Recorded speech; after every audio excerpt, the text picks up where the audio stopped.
I'm actually shocked that leaders haven't sat down and had a conversation with their citizens about what does a transition mean.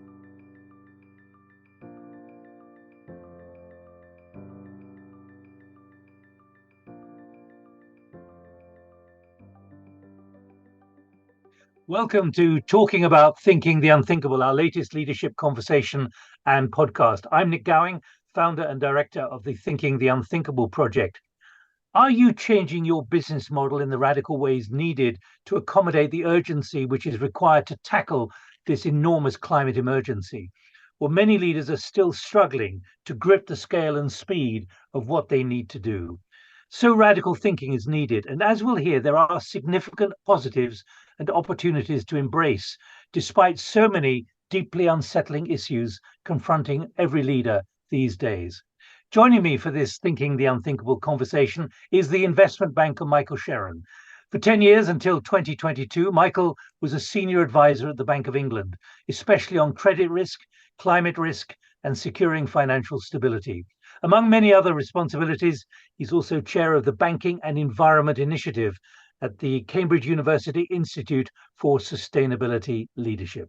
Welcome, Michael. Let's start our 18 minutes with the question we need to ask. Are leaders, by and large, ready to change their way of doing business in the ways needed to embrace the climate, nature, and sustainability emergencies? Good morning, Nick, and it's a great pleasure to be here. And to answer your question, which will really kick us off, it is absolutely no. Leaders, whether it's in the real economy, finance, or political leaders, have not embraced the challenge, and they have not communicated the challenge. They understand it? Some do, some don't. I would argue on the political side, some of them really don't have that background and really don't understand it. There's a misalignment of their horizons, so they completely try and shut it out. Other leaders, they're just literally, who do understand it, they're afraid. They understand, to your point, the literally existential threat and all of the change that needs to happen. And in that, they worry about tax revenues, they worry about employment, they worry about dislocation of society and societal threats. So in some ways, it's almost so big, we're in in case of emergency, break glass, and they're afraid to break the glass because they're not sure just how bad it will be. Others, to be fair, they're distracted. And there's no shortage of big things to be distracted by: COVID, wars, geopolitics, inflation. And then there's a few others that are completely focused on the incumbent interests, because those are the people who pay to help them get elected. They're the ones that have built the economy. Those are the ones that are providing those jobs and tax revenues. And so there's just a whole potpourri of things that are causing leaders to basically do nothing or not do anything near the level of work that needs to take place to transition this global economy. Are they conscious, do you think, of the kind of position they're taking, kind of instinctive, almost denial? Are they aware of what they're doing or not doing? From my experience in both the Bank of England, I had the great pleasure of representing the United Kingdom in the G20. So at the very highest global levels, I got to speak to quite a few leaders. And even as shortly, 4 or 5 years ago, some of these leaders just did not understand. And still some of them will not take the actions needed to start transitioning the economy. And again, we use the word economy as a lot, but economy is people's jobs, it's industries, it's everything from your dry cleaner on the corner to General Motors in between. And trying to get a brand new business model across all of that globally, from Bangladesh to Canada, is a daunting task. But if we don't take this task in hand, as you know, the implications are utterly existential. And so that's why I'm actually shocked that leaders haven't sat down and had a conversation with their citizens about what does a transition mean. So if we break the glass metaphorically, then what's next? What do people need to know about? Because if you're not giving them good information from leaders who understand what the transition can be, and both tell them the opportunities, the risks, but also what are the safety nets that are being put in place or should be put in place to allow them to be comfortable about a transition. Are they in denial? Are they just risk averse? Because I mentioned right at the beginning that much of your work has been about climate risk and about financial risk and so on. In other words, Are they saying it's more of a risk to embrace sustainability than to actually ignore it? I think that's a really astute observation because it's you reach, as we've talked about, tipping points. So is the risk higher on denial or higher on action? And right now, I think we're really at that tipping point.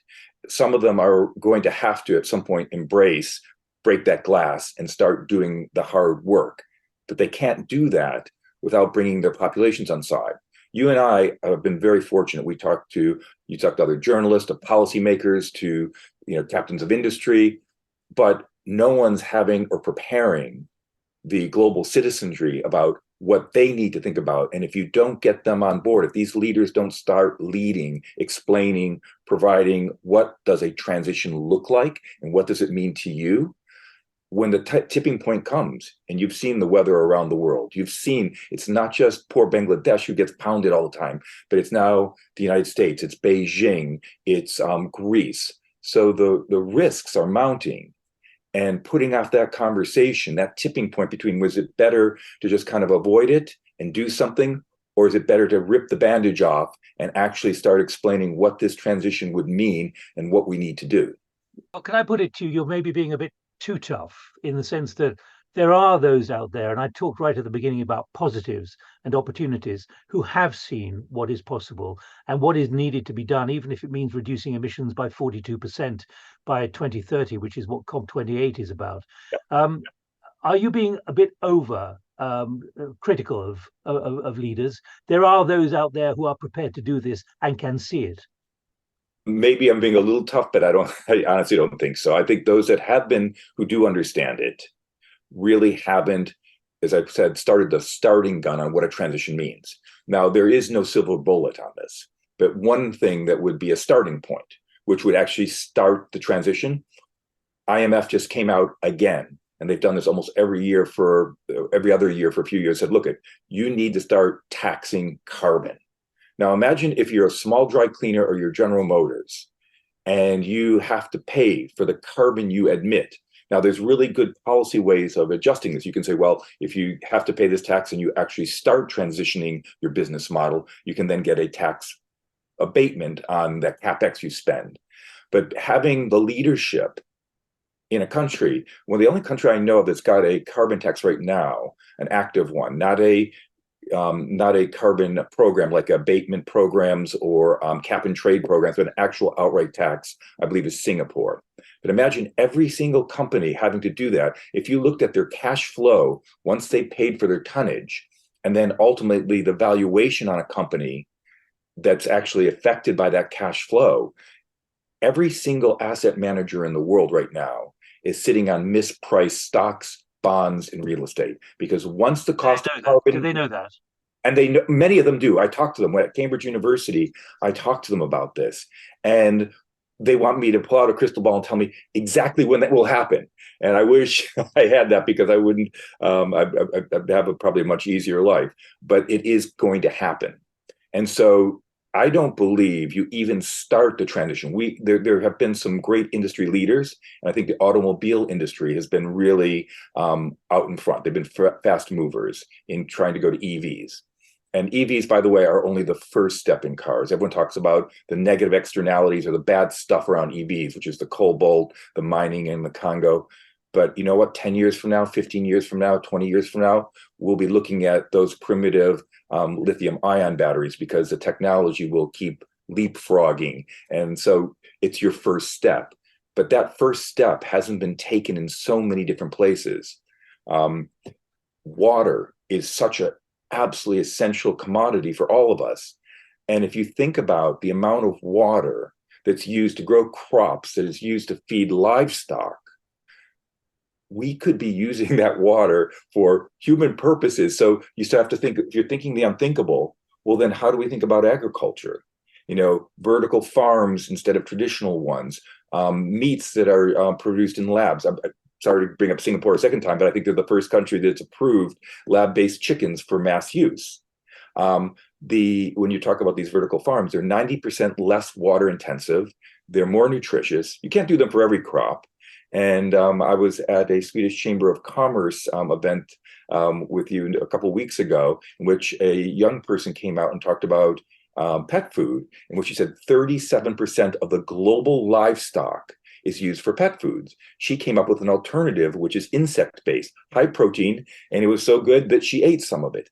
But this is thinking the unthinkable. This is about how do you reimagine business models that we've had for thousands of years when it comes to agriculture. Fish, I met a company that makes sushi grade salmon. Imagine giving the seas a break. And this is pure stem cell salmon. But there's no mercury in it. There's no pollution in it. But it's about being brave enough and being able to take that step. The sad thing is some of these companies that we know won't make that transition. And that's what I think the people of the world, citizens of the world, want to have a conversation. Because as policymakers actually do demonstrate leadership, maybe only because the tipping point we hit, then they need to say to them, we're going to provide for you living wages, retraining. And these are the conversations, because if you're going home at night and you're hearing people like you and I tell people how bad this is going to be in the midterm, and the midterm is our lifetimes, but without something that helps them understand how they'll carry on their lives through the real economy changing, and that only does it with leadership from policymakers and those that run the real economy. All right, Michael, I can imagine there are some out there watching this, leaders potentially, who are saying, why is he whinging about us? What would he do? What can he say to encourage us? And I'd like to draw upon that experience in these last few minutes so we can end on a positive note, which shows there is real opportunity and there are those who are doing well out of this as well, and others can repeat that. Yeah. Well, the first thing is the great news about the opportunities is there's going to be a tremendous amount of jobs created in the transition. So if you're in the 99%, there will be jobs. Whether I'm sitting here in the UK right now and our homes are expensive tents. Basically, they're not well insulated. They're heated by fossil fuels. They're expensive. And to convert them over to heat pumps and to insulate them will be very expensive. The median income in the UK is roughly £26,000. So there will need to be both support from government, but in doing that, you're creating jobs. You need new types of literally plumbers to come in and take out the old stuff. You need circular economy, which will take the copper, the plastic, and actually reuse them again, which will create huge amounts of jobs. You then have to manufacture heat pumps. And if you're the government and you're helping support your citizens to do this through subsidies, the amount of jobs created will create tax revenues that will pay that off over time. So for those people, I want to tell them there will be jobs and there are opportunities. You need smart leaders that can construct long-term plans that will pay off. Tell me what a smart leader is, though. Easy to say it, easy Yeah. for you to come up with that phrase, smart leaders. Leaders believe they're smart, otherwise they wouldn't have the job. What can make a smart leader in this environment where there are risks to be taken and it could be expensive, to use that terrible word, to fail, even if you've tried something good, but actually it hasn't worked out? And there are risks to be taken and there will be failures. So you need to be a smart leader in that definition is someone who does think through with their policymakers, with their industry, what do we need to do?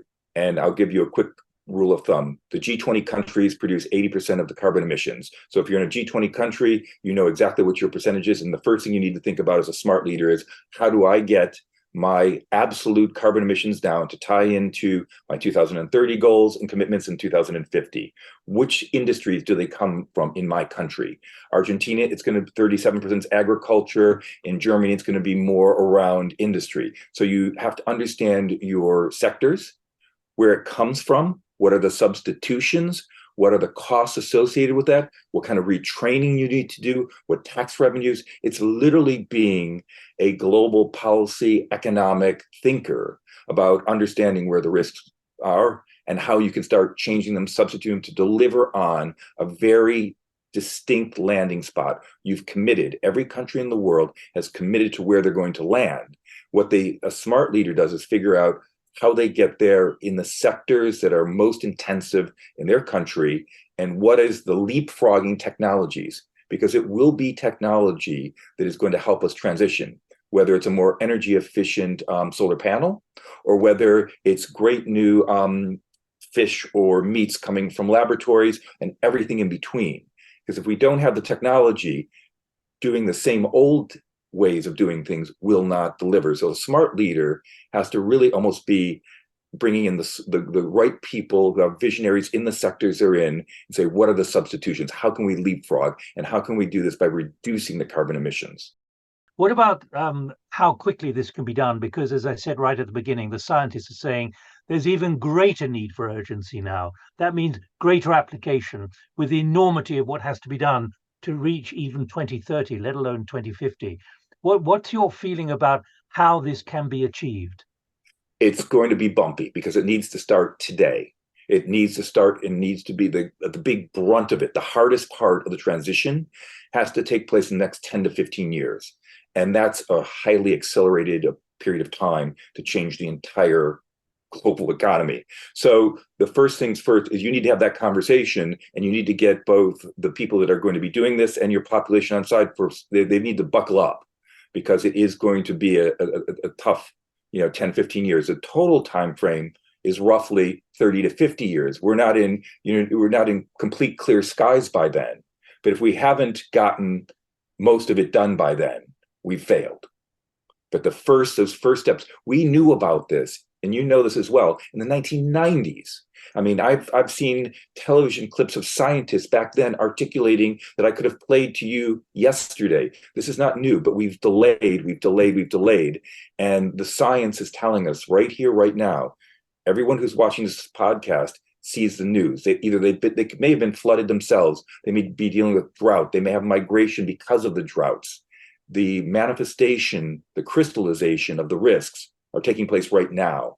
We've wasted a lot of time, so we need to start immediately. There's been a real emphasis in the last couple of years, literally, about how we've been abusing nature. In other words, we've been abusing nature with everything we do. Do you think the depth and the scale of abuse of this planet has really now been understood yet? Even if it's scaring people, does scaring people produce the kind of radical rethinking that you're promoting? I don't know if scaring them actually does, but to your point, I sit at Cambridge University. I have colleagues there that are scientists, and they are absolutely terrified by the melt in the Antarctic, by the release of methane in Russia, in the permafrost, around literally threats to the Gulf Stream. We talked about this when we first kicked off the G20 in 2016 as something that would take place next century. It's been moved forward to this century with the low end of the tail risk, literally starting, I think it's next year.